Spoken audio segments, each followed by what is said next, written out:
look at your income, your expenses, and your savings, and then do a stress test so that you get yourself secure.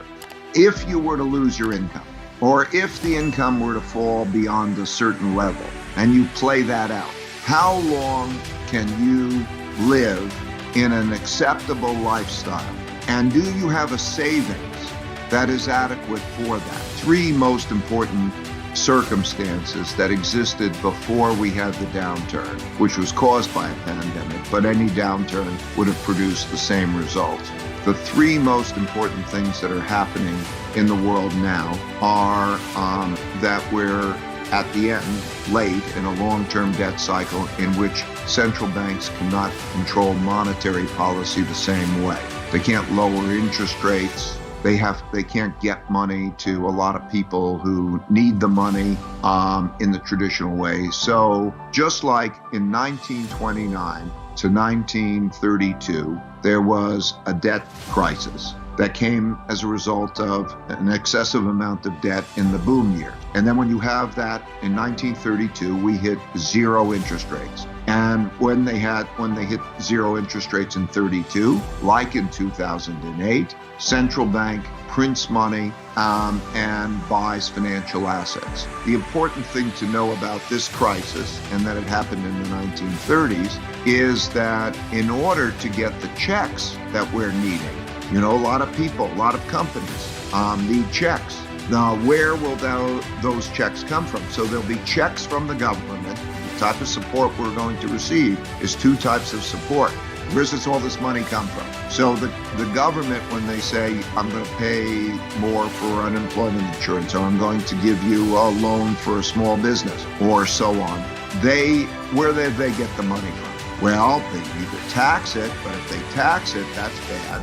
So the government, they can borrow it. That's what a deficit is. The government runs a deficit. And then the question is, who's going to borrow it when everybody's financially strapped? And the Federal Reserve says they have the power to print money, and they will say, I will borrow it and I will lend you the money. So the Federal Reserve is lending the money, and it is also lending others the money. The important thing to know is that all that we think about money is not limited in any way, like there's a certain amount of money out there. It's all make-believe.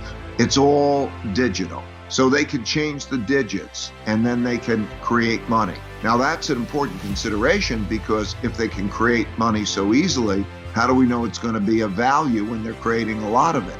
That's one of the considerations that are being faced today. But the main thing to know about this, stepping back for the big picture, is that every individual, every company, and every government has a certain amount of money that comes in the form of income, a certain amount of expenses, and then a certain amount of savings. So you do individually, and all your listeners do. And it works the same way for everyone.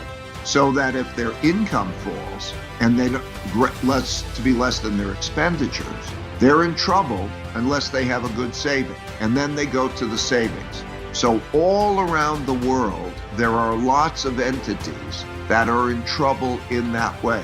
So the government, two parts of the government, the U.S. government, two parts, want to give checks to people. Now, it's difficult to decide who gets it, who doesn't get it. But if they don't give checks to people or to companies, those will go bankrupt because they may not have enough savings. So you saw J. Crew went bankrupt. And you'll see others go back because they don't have enough. And so when they go bankrupt, and that's a whole other process. So in order to prevent that, they have to give money. And so they print money. We call it print. There's not even paper much. It's digitally create money.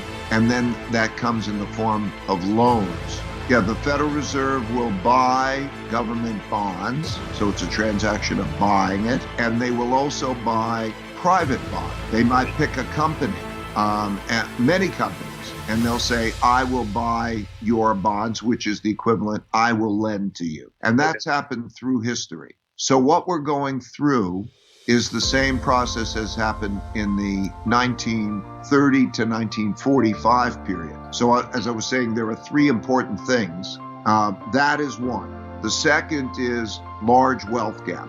Third is that we have a rising power in the form of China emerging to compete or challenge the United States leadership. So when you have these three things together, it's a challenging mix, and it's happened repeatedly. Less effective monetary and credit system makes it, they have to print a lot of money, can threaten the value of money. Second, when you have a large wealth gap and you have an economic downturn, people are more inclined to have conflict. So how that's dealt with, we're going to reconsider how we're going to, that wealth will be divided, and that'll change taxes and relationships.